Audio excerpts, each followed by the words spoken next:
Oi, pessoal. Hoje a gente vai conversar sobre funções e procedimentos em Python. E para começar, na verdade, a gente vai falar um pouco da motivação que leva ao uso de funções e procedimentos. Tem a ver com a ideia de modularização, né? A gente fez até o presente, todos os programas, né, que fizemos são programas únicos, né? Esses programas não têm módulos adicionais, não usam funções ou procedimentos adicionais. Todos eles usaram, né, o código que vocês escreveram como um programa principal. Isso, quando os programas são pequenos, não é problema, né? O problema é quando a gente começa a crescer, né, nossos programas. E o que acontece? A gente vai ter programas cada vez maiores e é muito comum a gente ter trechos de código repetidos. Então, suponha, por exemplo, que você precisa fazer um programa que calcula o conceito de um aluno a partir das notas dele. E esse cálculo de conceito pode ser um pouquinho sofisticado, dependendo da forma como que o professor trabalha. Imagine que você precisa fazer esse cálculo várias vezes durante o seu programa. Então, você vai ter que repetir isso várias vezes durante o seu programa. A não ser que você tenha uma solução que a gente chama de modularização, né? Isso acontece em outros momentos, né? Por exemplo, é muito comum você ter um programa de cadastro, né, de um sistema de informação qualquer, né? Para dar um exemplo simples, nosso sistema de informação da universidade, né, a gente precisa fazer matrículas. Mas você pode fazer matrícula de diferentes maneiras. Você pode fazer matrícula enquanto estudante, né? O colegiado pode fazer confirmações de matrícula. Alunos de graduação fazem matrícula, alunos de pós-graduação fazem matrícula, alunos especiais que não têm vínculo fixo com a universidade fazem matrícula. Então, se você tiver um sistema de informação que tem que tratar isso, você vai ter que fazer o código para fazer uma matrícula em vários momentos do seu programa, né? Você quer evitar esse tipo de situação, né? Quer evitar esse tipo de repetição. Mas como é que você faz para fazer isso, né? Para você evitar esse tipo de repetição? Você precisa aprender a resolver problemas atacando um problema de cada vez, né? Desde o Império Romano já existia, né, uma solução para isso, né? As guarnições romanas, né? Os centuriões eram organizados em grupos de 10, né? Que eram chefiados por um soldado com uma patente maior. Por sua vez, né, grupos de 10 soldados desse tipo eram chefiados por outro com uma patente maior, até que você chegasse no líder, né, do exército, né? Até hoje, nossos exércitos funcionam assim. A gente chama esse processo de dividir para conquistar. A palavra tem a ver com... A etimologia tem a ver com a ideia original, né, de guerra, né? Em vez de você atacar com um só exército, ou comandar um só exército inteiro, você divide o seu fluxo de comando, né? O comandante geral comanda um grupo pequeno, que por sua vez também, né, cada um desses comanda um grupo pequeno, mas no final você tem um grupo muito grande de pessoas. E aí essas guarnições seriam como as nossas repetições de trechos de código, né? Que podem ser resolvidas se a gente imaginar essa analogia, né, entre que a guarnição de 10 soldados seria um pedacinho de um trecho de código para fazer uma matrícula de um aluno, por exemplo. Então, isso permite que você divida, né, o seu problema em problemas menores, né? Ou então, para não ficar só nesse exemplo trivial, simples da matrícula, né, você imagina que você tem que fazer um sistema acadêmico, você tem que tratar de várias questões, né? Você tem que tratar das questões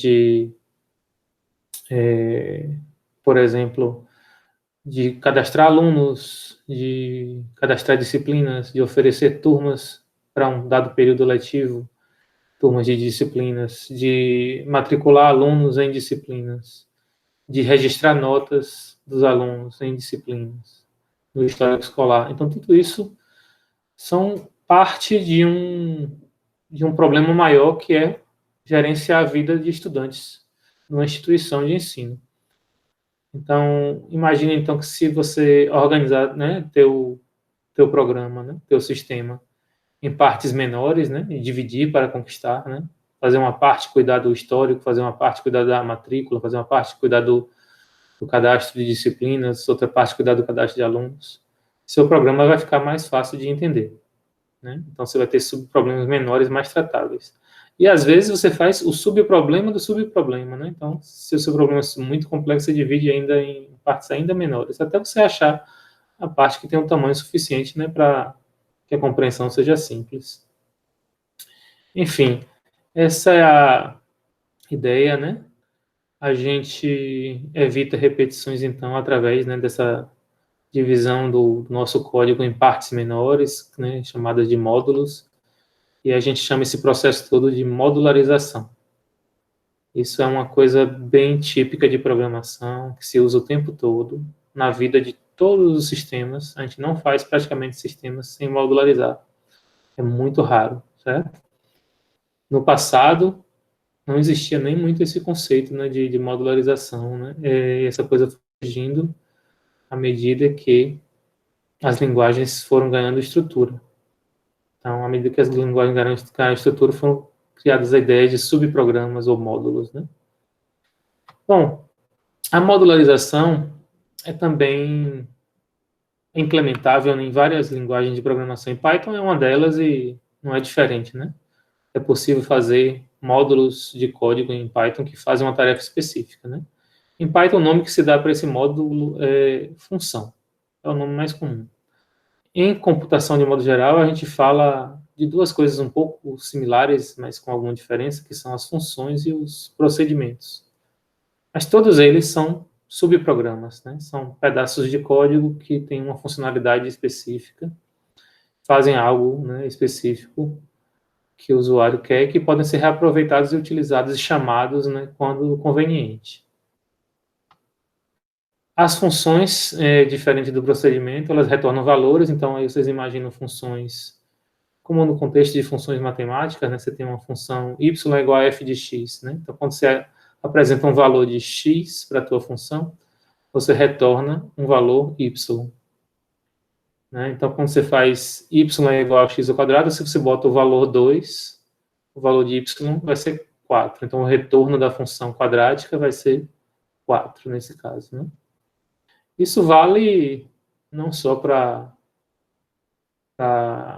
valores numéricos, né, mas pode ser também para valores textuais. Por exemplo, você pode mandar a tua função operar sobre um texto e pedir para contar quantas vezes uma palavra aparece, uma certa palavra aparece naquele texto.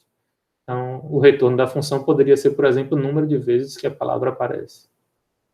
Ou então, se você quiser saber a posição onde aparece uma palavra, num dado texto, né, suponha que o texto completo começa de 0 e a posição para cada letra você vai aumentando.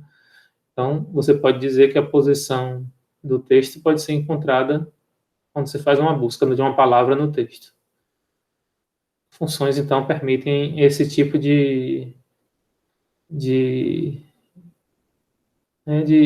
sistemática. Vocês talvez, né, pensem mais em torno de funções matemáticas, que é mais fácil de entender, vocês já estão acostumados com matemática. Imaginei que você tem uma função complexa, né, que mistura seno, cosseno e exponencial, e você faz multiplicações dessas coisas, e ao final você tem o valor da função. Imagine, então, se você fizesse um código que fizesse um pedacinho de cada uma delas, e aí fosse juntando essas partes, e no final esse programinha, esse subprograminha calcularia o valor da sua função de interesse. Já os procedimentos, né, eles são subprogramas que não retornam valores. Eles também são chamados de funções infrutíferas, né, porque não retornam valor, né, ou funções sem retorno. A gente diz que um procedimento é algo que precisa ser repetido de tempos em tempos, né, que vai alterar o estado dos seus dados, né, em sua memória ou nos arquivos, né. Esse conceito surgiu desde que se programa em COBOL, por exemplo, onde, né, foram criados os procedimentos, e era bem típico, né, em sistemas empresariais, não você ter que fazer procedimentos diversos, do tipo cadastro, alteração. Por exemplo, você tem um produto, você faz o cadastro do produto, você faz a alteração do preço no produto. Ao fazer a alteração no preço no produto, você simplesmente faz uma alteração na memória, uma alteração no arquivo que guarda o preço do produto. Mas você não precisa retornar um valor, né? Então, você pode dizer que o cadastro de um usuário também é isso, né? Você pode fazer um cadastro de todos os dados do usuário e guardar esse dado desse usuário, né, na memória, ou então guardar o dado desse usuário no arquivo, seu nome, endereço, telefone, e dados adicionais que sejam de interesse, né, como identidade, CPF, por aí vai. Enfim, funções e procedimentos, eles são um pouquinho diferentes, mas a gente tem que pensar todos eles como subprogramas, né? Todos eles são módulos. Todos eles são pequenos programinhas que podem ser usados a partir de outro programa que os chama quando necessário. É possível ter em um programa várias funções e procedimentos, né? Mas existe uma coisa em Python que é necessária e obrigatória, né? Que Python precisa ter pelo menos um código, bem simples que seja, em que não esteja dentro de nenhum módulo, que não esteja dentro de nenhuma função ou procedimento. Esse código a gente chama de programa principal, certo? E é esse programa principal que é responsável por controlar a chamada aos subprograminhas, funções e procedimentos de interesse, né, do programador. A gente vai ver isso aqui com exemplos já já. Mas então entendam a ideia, né, de que em Python é necessário ter um programa principal quando a gente tem funções. Então a gente define as funções, mas também no programa principal é que a gente faz as coisas que têm que ser feitas, né, inclusive a chamada das próprias funções ou procedimentos. Bom, as vantagens da modularização, de certa forma, eu já disse um pouco, né, só vou realçar, né. Repetição, então, é uma coisa que a gente evita, então imagine aí que você tem que fazer um menu de opções para o usuário, e em vários momentos no programa você precisa chamar esse menu. Então, em vez de você fazer o código desse menu em várias partes do programa, você faz em uma parte só, e em cada vez que você precisar, você chama esse subprograma, esse procedimento, para mostrar o menu de opções. A gente faz isso também para reaproveitar código existente, então é muito comum você fazer um programa muito grande que usa código que você já fez antes. Você já desenvolveu uma ideia e você quer reusar aquela ideia em outra situação. A ideia está desenvolvida, né, na forma de um programinha, utiliza aquele programinha em outra parte. Então, por exemplo, suponha que você fez um programinha para ordenar números. E aí, dentro do outro programa principal que você está fazendo, você vai fazer uma listagem,